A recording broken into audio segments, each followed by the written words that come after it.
after picture, you can see the athletes lined up for the next event on the track. It is the men's 100 metres. A good mix of age and experience in this, a brace of 21-year-olds and 4 men over 30. Hello, what's up guys? Welcome to the channel. Guys, this is a fantastic race. It's a great race that comprises of several African sprinters, and among them includes Kenyan Ferdinand Omanyala and Leslie Tobogo of the Ivory Coast, and also we have Essene and also Masangwani. And guys, I want us to see this race, then later I will come back with some analysis and my comments regarding this particular race. But guys, I go by saying that this is the time for African sprinters, or the time for the black power sprinters from all the way from the motherland Africa. And guys, let's see. The Olympic bronze medalist from last year. There's Simbine, the fastest man in the world this year. 4th in the Olympic Games last year, the South African. He was bronze medalist at the World Indoors in Nanjing back in March. I call him the nearly man. He's had so many performances where he's finished 4th and 5th in major championships. That's Leslie Tobogo, the Olympic 200-meter champion. He holds the national records and in fact the African record for 100 and 200. But hasn't been under 10 seconds yet this year, the former footballer. He goes in 6th, the Botswanan. Emmanuel Aseme of Cameroon, All-Africa Games champion last year. And only 3 times under 10 seconds, a couple of times in 23, once last year. Hasn't broken 10 seconds yet this year, Aseme. He's in 7. Brandon Hicklin, the world number 2, goes in lane 8. The American ran leg 4 for the USA at the World Relays 2 weeks ago when they took the silver medal in the 4x100. And 5th in Grand Slam track in Miramar a couple of weeks back over 100 and 200. That was 3 weeks ago actually. And then Sean Maswanganyi of South Africa completes the lineup in lane 9. Only 7th in Doha over 220.7 last Saturday. But I think he's got big potential at 200. Coached by Carl Lewis, by the way. Maswanganyi there, nearest the camera to write a picture. Plenty of dignitaries in this packed-out stadium. I've never seen it so full here. All my years coming to this meeting. Simbine, by the way, in fabulous areas. Simbine goes in lane 5 in the all-red. He won both Diamond League 100s so far this year at the 2 Chinese meeting. He's in fabulous form, the fastest man in the world this season, Simbine, with 9.90. His lifetime best, 9.82, came at the Paris Games last year when he just missed out on the medals. He was 4th in Paris, 4th in Tokyo Games, and back in 2016, in Rio. That's why I call him the nearly man, and there's been several other 4ths and 5ths. But watch this, Omanyala in 3, Curley in 4, Simbine in 5, Tobogo, the Olympic champion at 200 in 6, 4th from left. I thought there was a little twitch there from but he gets away with it, going really well. Omanyala at the moment. Omanyala 3rd from the top, easing away. Simbine 2 looking strong through the second half. Simbine the strongest. Omanyala 2nd, and between them, Fred Curley 9.95, and with a very slight following wind. That is great running, very, very crisp running indeed. Some 14 men have broken 10 seconds this year, and Omanyala, well, he led the first half, probably led through to about 60, but I think it was Simbine who came through to take that. Yeah, very good. He's been in great form, hasn't he? Continuing it, as you said, Tim. And it's just always a question of whether he takes it through. And I mean, world champs for everybody, long way away in September. But right now, he is beating everybody else. Omanyala, 100% right. You got a great start. Fred Curley got left.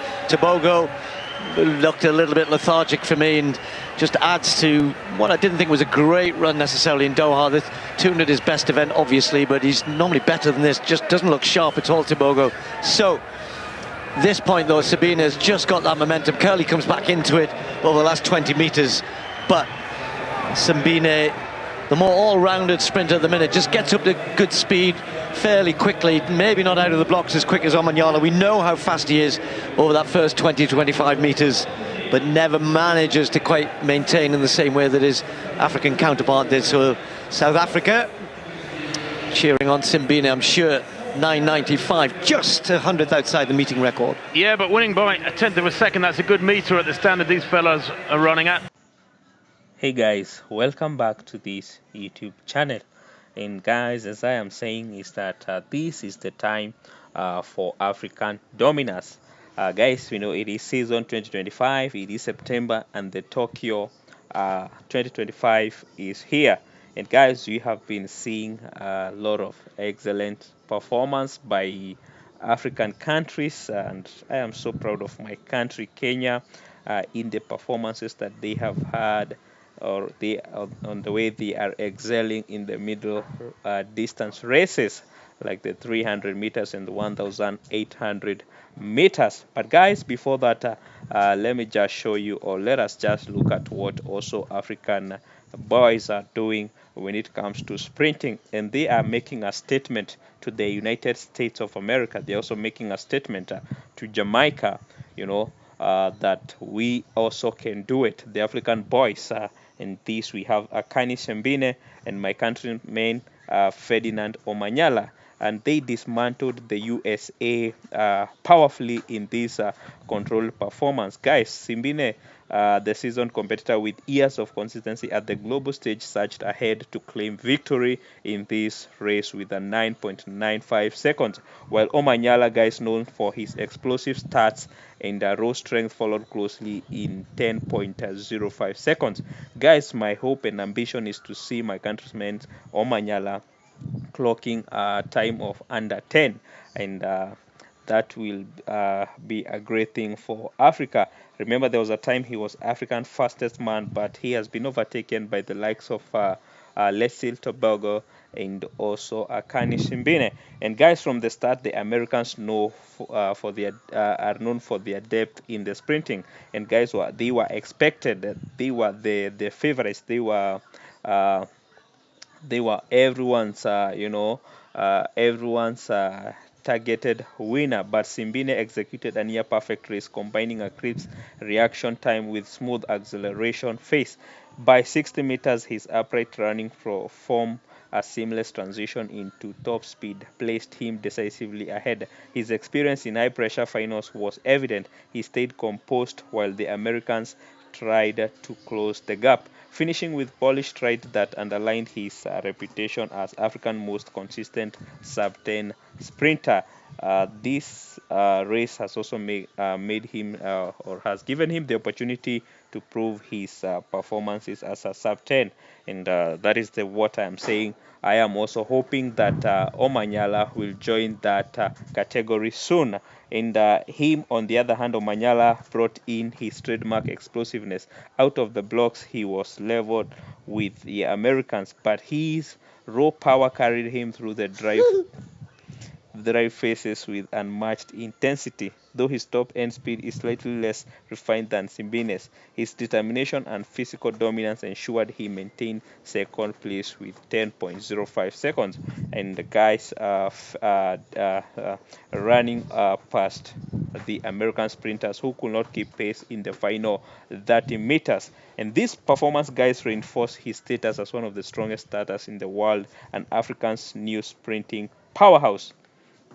Guys, from the USA, the race was humbling despite their legacy of the Olympics and World Championship titles. Their athletes looked flat and outclassed. The expectation that they would sweep the podium was disrupted by Simbine and Omanyala, who commanded these performances